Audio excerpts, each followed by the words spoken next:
就快復活節啦！大家準備咗啲咩心意送俾身邊嘅人呢？今日呢條影片呢，就會教大家點樣整橡皮印章嚟完成心意卡。材料有擦膠磚、雕刻刀、牛油紙、印台同埋一支原子筆。以上嘅材料呢，喺文具店就已經可以揾到。咁你哋用到雕刻刀嘅時候，記得戴翻對手套。小朋友想製作嘅話呢，一定要有家長陪同。咁我哋依家開始啦。第一個步驟就係將圖案印喺橡皮上面。咁有兩個方法，一個就係用牛油紙啦，一個呢就係用洗甲水啦。咁樣洗甲水點樣用呢？首先呢，就擺個橡皮喺台面先啦，揾一個你中意嘅圖案，將呢個圖案反轉冚喺呢個橡皮上面，再攞少少洗甲水，輕輕咁按壓喺紙張上面。咁大部分影印出嚟嘅圖案紙張都會有呢個效果嘅。咁等一陣間之後呢，就再慢慢按壓。喺呢個過程入面，千祈唔好移動到紙張喎。如果有多咗出嚟嘅洗甲水，都可以用紙巾輕輕咁抹去。等一陣間之後，就可以慢慢咁樣撕起佢啦。就已經見到一個淺淺啲嘅圖案印咗喺橡皮上面。第二個方法就係用牛油紙。咁牛油紙呢，都會係我哋今次短片裏面會用嘅方法嚟嘅。因為嚟緊復活節啦，我就會教大家雕刻復活蛋。我就已經呢預先喺牛油紙上面畫好復活蛋圖案噶啦。咁呢，我就會再用原子筆，按照牛油紙上面嘅復活蛋圖案，慢慢咁樣畫喺橡皮磚上面。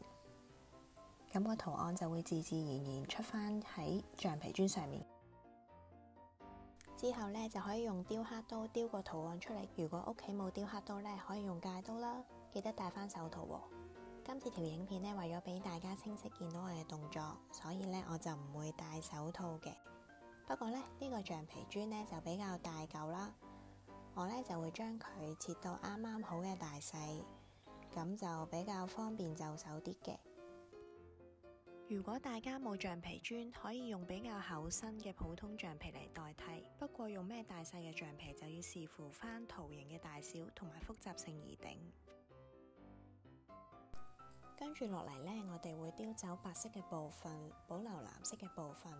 我個人一個小小嘅技巧呢，就係會先用雕刻刀界咗圖案嘅外圍邊先，之後再用 U 型雕刻刀雕走其他白色嘅部分。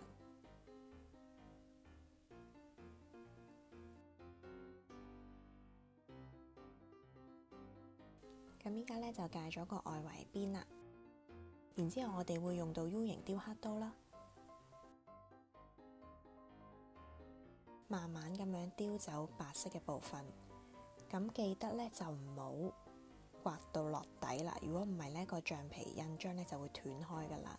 咁將白色嘅部分呢，界到同藍色圖案嘅位置呢，有啲高低就可以噶啦。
睇下一個屬於你嘅橡皮印章，咁就完成咗啦。我哋依家即刻試下個效果先。咁我哋就用紫色嘅印台啦，盡量將顏色均勻咁樣印喺橡皮印章上面。注意一定要均勻喎，如果唔係呢，印出嚟呢就一啲有一啲冇噶啦。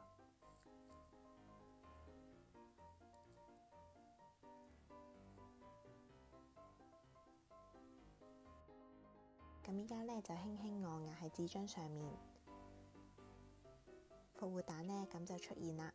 側邊咧有啲紫色嘅地方咧可以戒走佢嘅。大家可以用翻頭先嘅方法，製作出更多橡皮印章，圖案又得，字又得。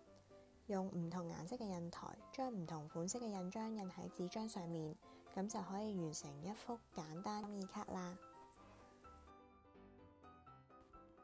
大家又知唔知將唔同大小顏色嘅印章印喺同一張紙上面，其實係可以追溯翻去古時一種叫做套式印刷術嘅印刷方法，佢又叫做套版或者短版，係利用一套多塊嘅雕版，依照不同顏色按次序喺紙上面疊印嘅印刷方法。現存最早嘅彩色版畫，或者係喺1973年喺西安發現嘅東方索道圖，據說佢係由金朝女真嘅平陽書坊喺12世紀嘅時候，按照唐朝畫家吳道子嘅畫刻畫而成，有黑、灰、綠3隻色。如果大家對中國印刷術同埋套式印刷有興趣，歡迎去我哋嘅網上展覽了解更多資訊。今次嘅網上展覽以李約瑟中國科技史為主題，帶你重新探索中國印刷術。